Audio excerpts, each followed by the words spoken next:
we are watching a highly unusual and quite frankly powerful revolt going on by retail investors who have banded together against Wall Street power players. Messaging boards, the social media boards like Reddit, where the little guys go up against the big guys, the hedge funds, the suits, and right now the little guys, they're winning.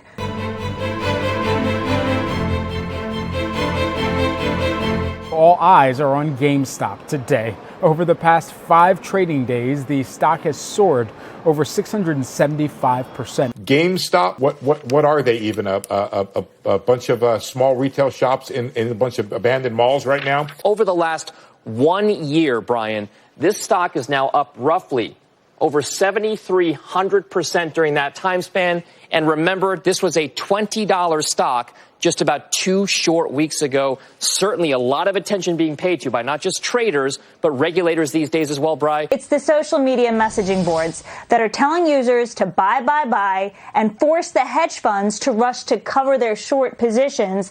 That drives up the price of the stock. It drives up the valuation of the company. Real questions, of course, about stock manipulation, about the power of what's taking place on places like Reddit.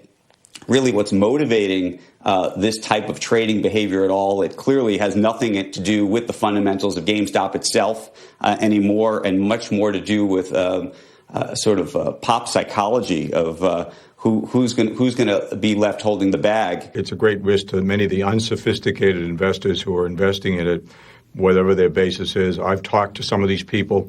I think we've all recognized that the current pandemic has created a unique situation where many people have gotten into day trading who really have no idea exactly what they're doing. The fear is that in the end, the little guy gets hurt because when they decide they need to sell their shares, who are they going to sell them to? And what it shows is that there's a new force in the market, this contingent of individual investors who have really gathered on online message boards such as Reddit, this Wall Street Bets channel, and they have showed that they're a force in the market and they can move these stocks to the tune of billions of dollars or tens of billions of dollars. As the Wall Street Bet Reddit boomers smell blood, they are now turning into other heavily shorted stocks, from AMC Theaters to a whole bunch of other names beyond what we've heard. We've heard about Bed Bath & Beyond, but what about Fubo? These are the largest U.S. shorts, meaning people who are, whether they're with funds, are betting against these names.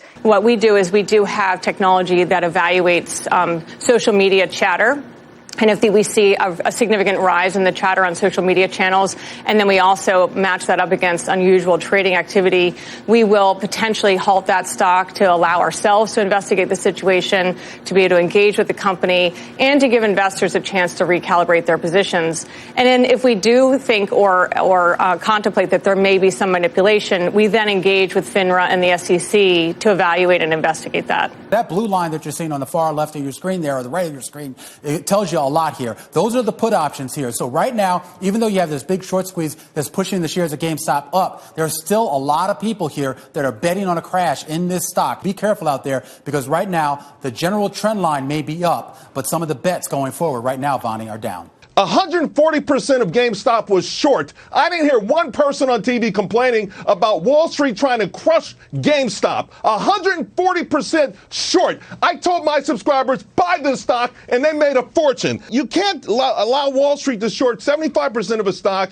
and nobody says anything. Crush these companies into the dirt, and then when the individual investor makes money, everyone's up in arms. Oh, they're going to lose their shirt? Don't you think people are trading? If it traded 80 billion shares today, people are ringing a register. The lack of integrity in the system is the precursor that caused GameStop to be sold short 136%, and for people to try to pile on and destroy a company in front of our eyes. That, to me, feels wrong. That feels pretty un-American, if you ask me. Just because you're wrong doesn't mean you get to change the rules. Especially when you were wrong, you got bailed out the last time. That's not fair. Well, I'm also happy to repeat that we have the first female Treasury Secretary and a team that's surrounding her, and often questions about market we'll send to them. But our team is, of course, our economic team, including Secretary Yellen and others, are monitoring the situation.